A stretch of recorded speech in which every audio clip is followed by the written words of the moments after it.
குறும்படத்துக்கே ஒரு குறும்படத்தை இப்ப நம்ம போடலாமா? Sorry sir. Okay sir.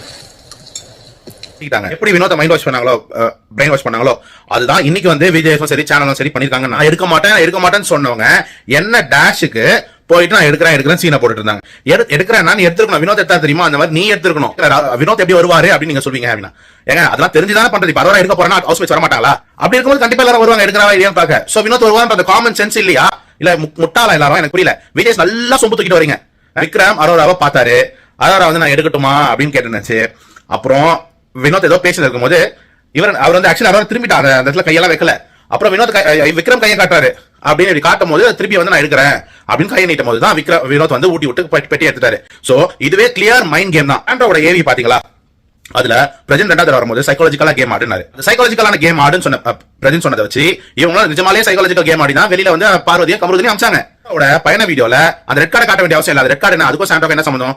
அவங்க கமருதனன் பார்வதியோட பேசுறதுக்கும் அவங்க எட்டி வச்சதுக்கும் கமருதனன் பார்வதிக்கு காட்ட வேண்டிய பயண வீடியோ அது.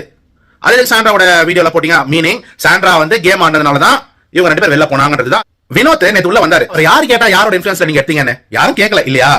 அது எப்படிங்க சொல்லி கொடுத்து வந்து பேசின மாதிரி வந்து வினோத் வந்து பேசாரு. நான் யார் சொல்லியும் எடுக்கல, நானா தான் எடுத்தேன், மனசாட்சிக்கு உட்பட்டு தான் எடுத்தேன். வினோத் எப்படிங்க சொல்லுவாரு? எனக்கு புரியல. சொல்லி கொடுத்து பேச வச்ச மாதிரி தான் இருக்கு இந்த 2 வாரமும். ஐ மீன் 2 நாளும்.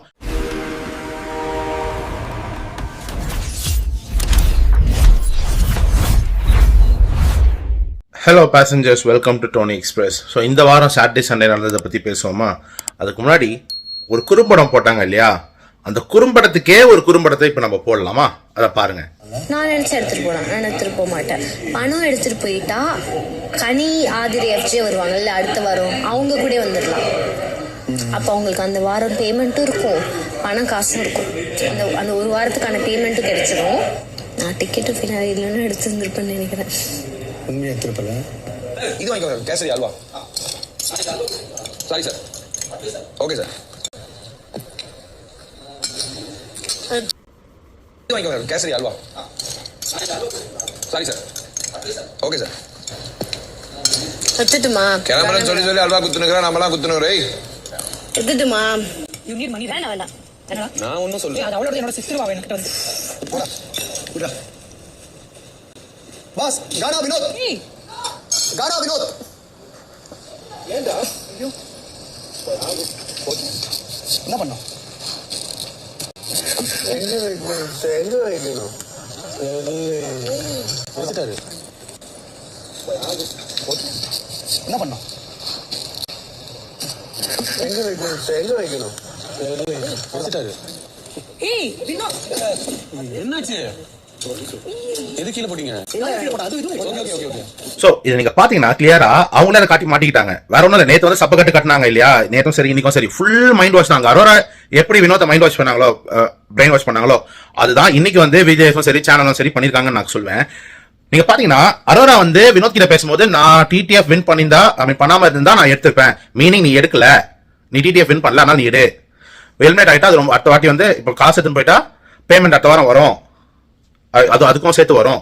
அப்புறம் வந்து நான் எடுக்க மாட்டேன்னு சொன்னவங்க என்ன டேஷுக்கு போயிட்டு நான் எடுக்கிறேன் சீனை போட்டுட்டு இருந்தாங்க.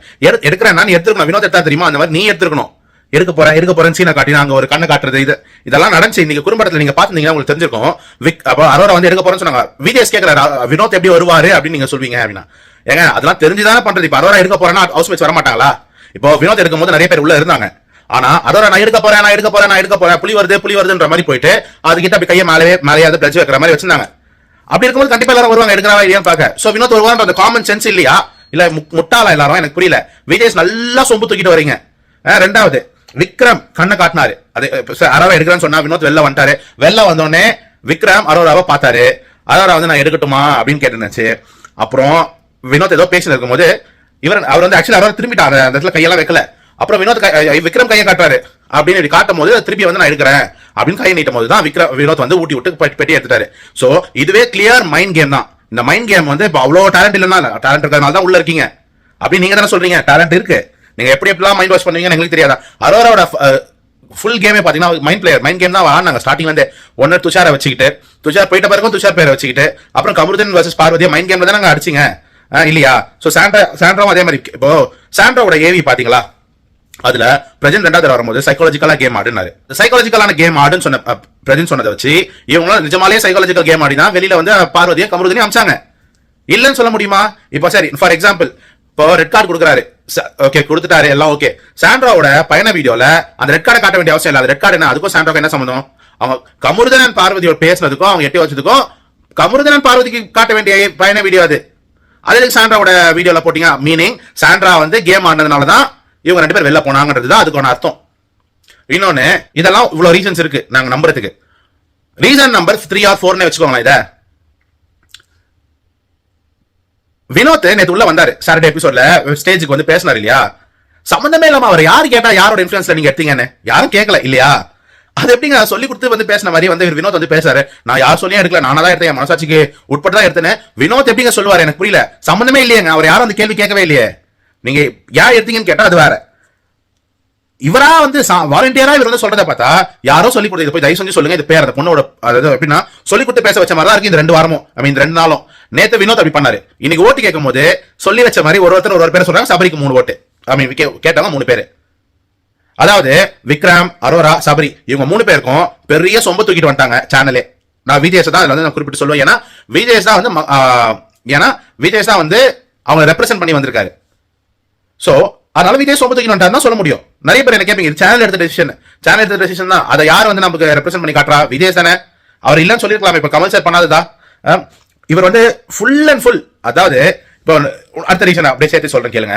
வியானா என்ச்சு ஒரு பாயிண்ட் சொல்றாங்க. இப்போ அவங்க சிரிச்சதை நீங்க பாத்தீங்களா? பாத்தேன் சார். அது எப்படி நீங்க பாத்திருப்பீங்க? அதாவது இவர் எதிர்பார்க்கிற பதில, சேனல் எதிர்பார்க்கிற பதில அவங்க வாயால சொல்ல வைக்கிற வரலாம் இவர் மிரட்டுற தோணியில கேட்கிறாரு. நீங்க பிரவீன் நினைச்சு இதுல என்னன்னா தப்பு இருக்கு அப்படின்னு கேட்டத நீங்க என்ன வந்து எகத்தளவா பேசுறீங்க, என்ன மறைச்சிக்க பேசுறீங்க அப்படி இப்படின்னு சொல்லி கொஞ்சம் ஒரு த்ரெட்டன் பண்ணி அவரையே வந்து அடக்கி உட்கார வச்சாச்சு. வேணா மூஞ்சி காட்டினா அப்படின்னு சொல்லி அவங்க காட்டினாங்கதான் இல்ல நான் சொல்ல மாட்டேன். ஏன் டிசப்பாயின்மெண்ட் வெளில காட்டக்கூடாதா? இதே விஜேஷ் தான் சொல்றாரு, நீங்க உங்க மனசுல பட்டதை சொல்லுங்க, ஒப்பீனியனை சொல்லுங்க. ஏங்க இப்போ சபரி அந்த ஃப்ரீ ஸ்பேஸை காட்டினாருன்னு சொன்னதுல என்ன தப்பு? அவர் காட்டினாரு இல்லன்றதை மக்கள் பார்த்துப்பாங்க. இப்ப அவங்க அக்யூசேஷன் வச்சாங்க, அதே மாதிரி தான் பார்வதி நிறைய பேர் அக்யூசேஷன் வச்சாங்க. அப்போ மட்டும் உங்களுக்கு வந்து அது கேட்கணும்னு தோணல. அதை சொன்ன பிரவீனை பார்த்து நீங்க வந்து அப்படி ஒரு த்ரெட்டன் என்னைய மறைச்சிட்ட அந்த மாதிரி ஒரு பிம்பத்தை ஒன்று உருவாக்கி அவர் வந்து அப்படி பயமுத்தி உட்கார வச்சிருக்கீங்க. சேம் கோஸ்ட் வியானா வந்து விக்ரம்க்கு சப்போர்ட் பண்ணிக்கிட்டு நீங்க வியானாவை இது பண்ணீங்க. எப்படி பாத்தீங்க? அப்சரா வேற பாவம், அவங்க வந்து நீங்க பாத்தீங்களா? நீங்க அங்க இருந்தீங்களா? நீங்க அங்க இல்லைன்னும் போது நீங்க எப்படி பாத்தீங்க? இல்ல சார் நான் பார்த்தேன்னு சொன்னா கூட இவர் வந்து திருப்பி அதை எப்படி நீங்க பாத்திருப்பீங்க? அதாவது நாங்க தப்பா நினைச்சிட்டோம், நான் மனுஷனுங்கன்னு சொல்ற வரலாம் இவங்க எதிர்பார்க்கிற பதில் வர வரலாம் அவங்களை வச்சு செஞ்சாங்க. சோ ஒரு ரொம்ப பயஸ்டா, ரொம்ப பார்ஷியாலிட்டி காட்டி இந்த சீசன் நடந்திருக்கு. விக்ரம ஒண்ணுமே கேட்கல ஸ்டார்டிங்ல இருந்தே. அவர் பண்ண அவ்வளவு அட்டோடியா பண்ணாரு. அவர் ஃபுல்லாவே மைண்ட் கேம் தான் ஆடுறாரு. எல்லாரையும் வந்து கூட சேர்த்துக்கிட்டு அது வந்து என்ன சொல்றது, சர்வைவர்னு ஒரு ஷோ நான் பார்ப்பேன் யூஎஸ்ல, இந்தியாவில் வந்து நான் ஊத்திச்சுன்னு சொன்னேன் இல்லையா? அதுல வந்து அவுட் பிளே அண்ட் அவுட் லாஸ்ட்னு சொல்லுவாங்க. இதுல வந்து சோஷியல் கேம்னு ஒன்று இருக்கு, ஸ்ட்ராட்டஜிக் கேம்னு ஒன்று இருக்கு, அப்புறம் பிசிக்கல் கேம்னு ஒன்று இருக்கு. இந்த 3 ஆஸ்பெக்ட்ல அந்த கேம் போவோம். சோஷியல் கேம்னா எல்லாரையும் கூட சேர்த்துக்கிட்டு அவங்களுக்கு ஓட்டை சேர்த்து அகேன்ஸ்டா இருக்கவங்களுக்கு நிறைய ஓட்டு போட்டு அவங்களை வெளில அனுப்புறது தான் கேம். ஓகேவா? இது சோஷியல் கேம். ஸ்ட்ராட்டஜிக் கேம்னா ஸ்ட்ராட்டஜிக்கா திங்க் பண்ணி இங்க அங்க தாவி அங்க இங்க தாவி எந்த இடத்துல வந்து இவங்களுக்கு பவர் இருக்கோ அந்த இடத்துல போயிட்டு இந்த இம்யூனிட்டி ஐடல் இதெல்லாம் வின் பண்ணி அவங்க வந்து தப்பிக்கிறதும் மத்தவங்களை வந்து வெளியில துரத்துறதும் அது ஒரு கேம். 3வது பிசிக்கல் டாஸ்க். இப்போ பிசிக்கல் டாஸ்க்லாம் இருக்குல்ல, இம்யூனிட்டி டாஸ்க், ரிவார்ட் டாஸ்க், இந்த மாதிரி நிறைய இருக்கும். அதுல வின் பண்ணி பிசிக்கலா கேம்ல ஜெயிச்சு அவங்க தக்க வச்சுக்கிறது. இது 3 கேம். இதுல ஃபர்ஸ்ட் சொன்ன கேம் சோஷியல் கேம், அதுதான் விக்ரம் ஆடிட்டு இருந்தாரு.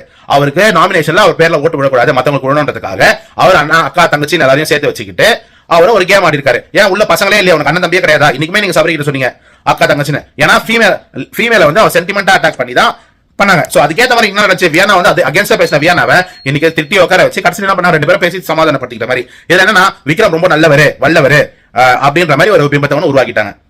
அரோராக்கு கை தந்தாங்க பாருங்க. இன்னைக்கு ஃபுல்லா அரோராவோட அந்த ஃபேன்ஸ் அந்த ஆப் இருக்குல்ல, அதோட சப்ஸ்கிரைபர் எல்லாத்தையும் தூக்கி வந்து உள்ள உட்கார வச்சிட்டாங்கன்னு எனக்கு தோணுது. சம்பந்தமே இல்லாம அரோரா கை தட்டாங்க. எதனால? வினோத வெளில அனுப்பிச்சதுக்கான என்ன கேம் ஆட்டாங்க நீங்க சொல்லுங்களேன். அதை தவிர அவங்க வேற என்ன கேம் ஆடினாங்க? சரி, டிடிஎஃப் டாஸ்க்னு வச்சுட்டு வின் பண்ணிட்டாங்க. அது எப்படி வின் பண்ணாங்க? சபரி விட்டு கொடுத்ததுனால. இந்த மாதிரி தான் அவங்க வின் பண்ணதே. சோ அவங்க ஆடினது ஃபுல்லாவே மைண்ட் கேம் தான். அதெல்லாம் வந்து இல்ல அரோரா வந்து ஜெயிக்க வைக்க, அதான் ஏஆர்எம் ஸ்ட்ராட்டஜியை கொண்டு வரதுக்கு முன்னாடி ஒரு வீடியோல சொல்லியிருந்தேன். அதே தான் இப்ப ஃபாலோ பண்றாங்க இவங்க. வேற ஒண்ணுமே கிடையாது. நீங்க வேணா பாருங்க, இவங்க வந்து அரோராவை ஜெயிக்க வைக்க போறாங்க. இல்ல விக்ரம் இப்போ இவங்க அரோராக்கு டைட்டில் குடுத்துட்டு விக்ரம் செகண்ட், சபரி தேர்ட், திவ்யா ஏதாவது ஒன்று சொல்லி எமோஷனலா ஒன்று பண்ணி வெளில அமைச்சிருவாங்க எனக்கு தோணுது. சோ திவ்யா வெளில போயிட்டு சாண்ட்ரா வெளில போகும்போது அங்க நடந்த ஒரு அட்டகாசம் என்னன்னா, ஆனா திவ்யாவை கொஞ்சம் பாராட்டணும். அவங்க வந்து கொஞ்சம் மெச்சூரா எடுத்துக்கிறாங்க நிறைய விஷயத்த. கொஞ்சம் குழம்பு போயிட்டு அதை தெளிவா சொல்லிட்டாங்க. சாண்ட்ரா பண்றது இருக்குல்ல, ஒருத்தர் கட்டி பிடிக்க வராங்கன்னா சரி உங்க கூட நான் வெளில பேசவே மாட்டேன். ஆனா அந்த பிக் பாஸ் பண்ண கேம் என்ன தெரியுமா, நான் கூட யோசிச்சேன் எதுக்கு திவ்யா நான் ஃபர்ஸ்ட் இந்த எபிசோட் பார்க்கறதுக்கு முன்னாடி நான் ரீல்ஸ் மட்டும் பார்த்துட்டு இருக்கும்போது அப்போ வந்து நான் யோசிச்சேன் எதுக்கு திவ்யா போய் சம்மந்தமே இல்லாம பேச மாட்டேன்னு சொல்லிட்டேன். திவ்யா நீ எதுக்கு போய் அந்த போட்டோ ஃப்ரேம் கொடுக்கணும் நான் யோசிச்சே இருந்தேன். ஆனா எபிசோட் பார்க்கும்போது தெரியுது அது பிக் பாஸா அந்த லெட்டர்ல எழுதிருக்காரு. திவ்யாவே இந்த சாண்டா கிட்ட கொடுக்கணும். என்ன பண்றீங்கன்னு உங்களுக்கு தெரியுதா? அவங்க 2 பேருக்கும் பகை இருக்குன்றது தெரிஞ்சிருச்சு. ஆனா திவ்யா வச்சு கொடுத்தா ஒரு டிராமா, அதுலயும் உங்களுக்கு ஒரு கண்டென்ட் கிடைக்கும்ன்றதுக்காக இதை பண்ணீங்க. ஹாப்பியா கிடைச்சிச்சா? அசிங்கமாவே இல்லையா உங்களுக்குலாம்? ஒன்னே சேர்த்து வச்சு மாமா கேம் பண்றது, இல்ல இந்த மாதிரி சண்டை மூட்டி விட்டு நீங்க கண்டென்ட் தேடுற இந்த கேம் ஆடுறது. இதுதான் சேனல். அந்த சேனலே மாமா சேனல் சொல்லுவாங்க, மாமா டிவின்னு சொல்றதுலாம் கரெக்டா தான் இருக்கு. சோ எனிவே இதெல்லாம் உங்களுக்கு மாற்று கருத்து இருந்தா நீங்க கமெண்ட்ல சொல்லுங்க. நன்றி, வணக்கம். மீண்டும் வீக் டேஸ்ல ஏதாவது நடக்குது, ஏதாவது இன்ட்ரெஸ்டிங்கா நடந்தா சொல்றேன், இல்ல ஃபினாலேவில் சந்திப்போம். பாய்.